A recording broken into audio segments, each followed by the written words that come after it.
Está entrando no ar Encontro com a Justiça, com o desembargador Ciro Darlan.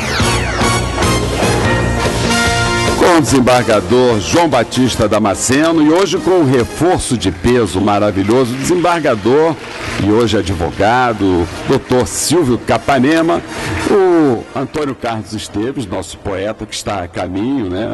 Os taxistas que sempre nos levam com tanto carinho para todos os lugares do Rio, hoje estão impedindo que os cidadãos fluminenses e cariocas cheguem aos seus lugares de trabalho, às suas residências, num desserviço lamentável, né? Nós que temos tanta simpatia com os taxistas, hoje nós estamos contra os taxistas, porque eles não estão permitindo que a cidade ande, que a cidade funcione. Hoje, numa sexta-feira, um dia maravilhoso, um sol brilhando por aí, depois de alguns dias nublados, mas iniciando hoje o nosso encontro com a Justiça, saudando os alunos da Universidade Estácio de Sá, que aqui honram com a sua presença nos nossos estúdios, sob o comando da professora Michel de Souza e Alexandre Luiz Amorim, lá de Madureira, e a aluna Maria Jéssica dos Anjos, de Campo Grande. Obrigado pela presença, com a nossa produtora Márcia Góes. E hoje nós vamos iniciar o nosso programa no primeiro horário, entrevistando uma pessoa das mais importantes na vida dessa cidade, das mais importantes também no meu currículo, na minha história, porque é uma pessoa que eu tenho como um exemplo de vida, um trabalhador social da maior categoria, um homem que eu respeito e tenho uma admiração profunda.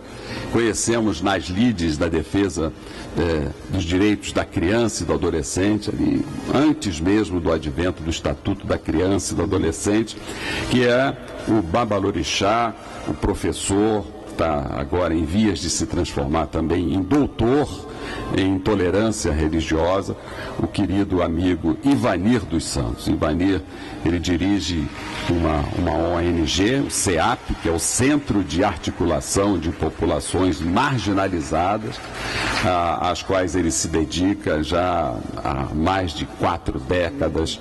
É um homem que vamos explorar a sua presença aqui para que ele nos esclareça, para que ele nos fale dessa luta em favor da cidadania, da população marginalizada.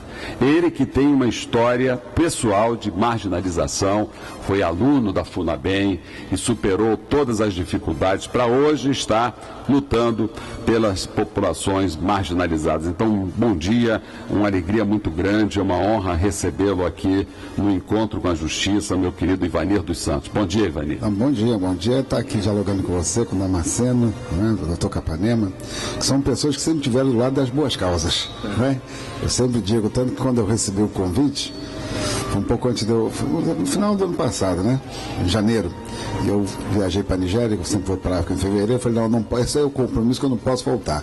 E hoje eu preocupado com o negócio da Uber, eu saí de casa às 6 horas da manhã. Eu falei, eu não posso chegar lá atrasado. A Nigéria é o segundo país com maior população negra do mundo. É o primeiro. Né? É o primeiro? O Brasil é o segundo. O Brasil é o segundo. É. E aí, devido ao compromisso dessas pessoas com as lutas sociais, né? Os seus compromissos como jurista ligado à questão, juízes ligados à questão da democracia, e sempre nas boas, aquela causa que ninguém quer, que todo mundo quer fugir, esses homens aqui, esses anos todos, se colocam do lado delas, né? Então também é uma trajetória muito parecida com a minha nesse aspecto, então não podia deixar de estar presente aqui hoje nesse bate-papo gostoso com vocês. Ivanir, uma das suas bandeiras atualmente é a luta contra a intolerância religiosa. Eu te anunciei aqui como Babalorixá. Explica para os nossos ouvintes o que significa ser Babalorixá. Duas coisas, né? Eu sou um Babalorixá e um Babalaú, que é um outro sacerdote. O Babalaú primeiro é o sacerdote do segredo, é o pai do segredo. Eu não ia poder ser Babalaú. Teríamos um impedimento em ser Babalaú. É aquele que faz o pacto com Deus, né? E é o que lê a Ifá, né, que é o oráculo sagrado, divino, né, milenar, dos Yorubás, e que aqui no Brasil, popularmente, a forma mais simples desse oráculo é o chamado jogo de búzios, que é o Meri de Logum. Mas ele é jogado a partir de Odu, quer dizer, não é a partir da sua intuição, a partir de estudos que são feitos.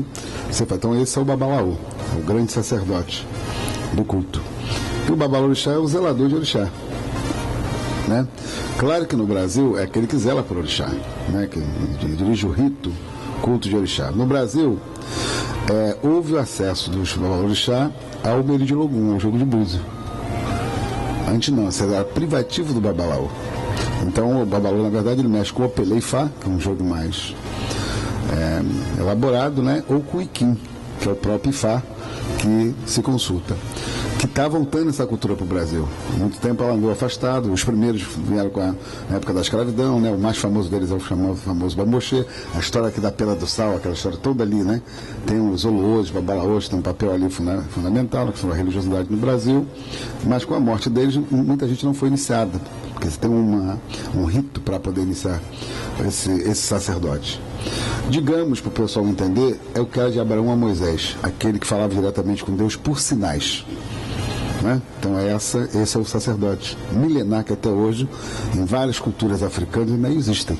Ivani, você trabalha, você luta, você milita pela tolerância, né? Pela convivência, pela tolerância, contra a intolerância religiosa. Né? É interessante formar essa mesa aqui, né? O Silvio, né? O professor Silvio Capanema, professor, desembargador, doutor, advogado, né? Silvio Capanema é um exemplo de tolerância, de convivência, de fidalguia, né? O Ciro é outra pessoa que tem esta marca.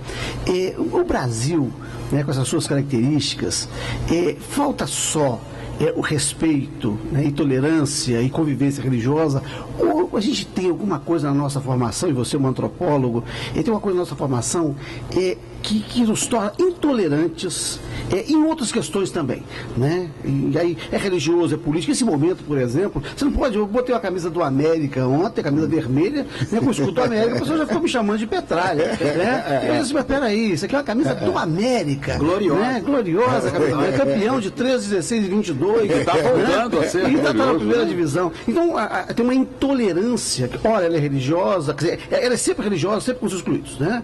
Os cultos afros estão sempre foi objeto dessa intolerância muito grande, até criminalizados já no Brasil. Mas tem também essa intolerância, né, com outros aspectos da vida, notadamente dos excluídos, né, dos trabalhadores. Você acha que isso tem pertinência? Bom, primeiro, um viés autoritário na formação da elite brasileira? Veja bem, primeiro que o Brasil se formou a partir de violações de direito. Primeiro é uma invasão na terra indígena, né? Depois a escravidão. Isso é uma marca. As pessoas costumam querer fugir disso, mas isso é uma marca da sociedade brasileira. E quando acham o ouro em Minas Gerais, o paulista que sai a pé de São Paulo, 10 anos depois, chega lá o sujeito com um pedaço de papel e diz, não, eu sou o dono do rei, me deu a terra. Então sempre foi de violações, né? A história social brasileira, desde a época da colônia.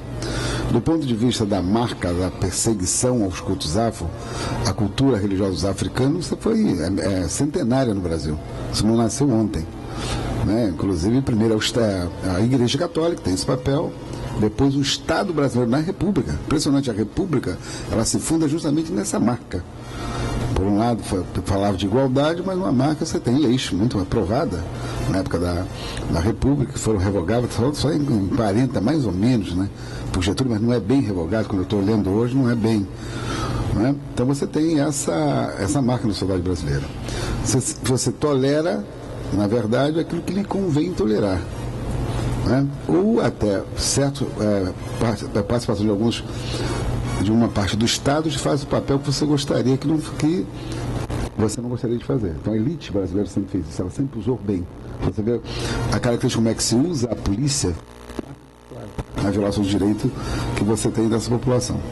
Essa marca de intolerância, ela existe. Na década de 30, depois 40 e 50, você vai criar um Brasil cordial. Né?